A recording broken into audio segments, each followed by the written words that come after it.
Praktik pengembalian berkas perkara atau yang kerap disebut P18, P19 yang menurutnya perlu dibatasi, menurut anggota Komisi 3 DPR RI Beni Utama, proses bolak-balik berkas tersebut menciptakan ketidakpastian hukum. Ia menegaskan harus atur mekanismenya termasuk batas maksimalnya. Selain itu, Beni juga menyoroti pentingnya mengatur gelar perkara di tahap penyelidikan.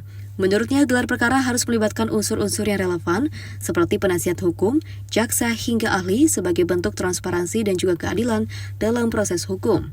Dalam konteks pembaruan hukum, Beni juga menekankan pentingnya mengadopsi prinsip restoratif justice yang menurutnya sudah lama hidup di tengah masyarakat Indonesia. Ia mencontohkan praktik hukum adat di Sumatera Barat, pelaku pelanggaran susila bisa dikenai sanksi adat, seperti dibuang dari kampung tanpa harus dipidana secara formal.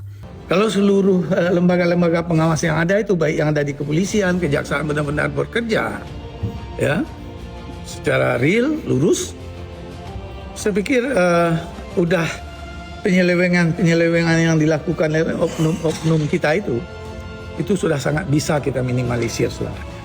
Tinggal lagi mau atau tidak kita, ya, mau atau tidak kita. Sekali lagi, saya yakin melalui KUHP kita yang baru ini nanti, ya, ruang itu yang paling banyak sebenarnya yang kita benahi itu kan hak-hak tersangka melalui penasihat hukumnya.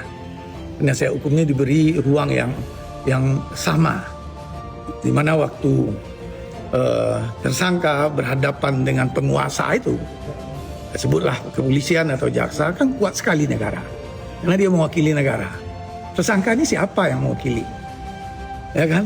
Nah, inilah penasihat hukumnya. Penasihat hukum ini yang harus kita perkuat. Jadi dalam KUHP baru itu insya Allah nanti peran-peran penasihat hukum itu akan lebih kita tonjolkan. Lebih lanjut, ia juga menekankan bahwa living law seperti hukum adat dan juga kebiasaan masyarakat harus mendapat tempat dalam KUHP yang baru. Ia ingin mereduksi dan juga menyelaraskan seluruh nilai hukum yang hidup di masyarakat agar menjadi bagian dari sistem hukum nasional. Di akhir, Beni juga menegaskan bahwa KUHP yang sedang disusun harus menjadi karya agung yang tidak hanya modern tapi juga berakar pada kearifan lokal.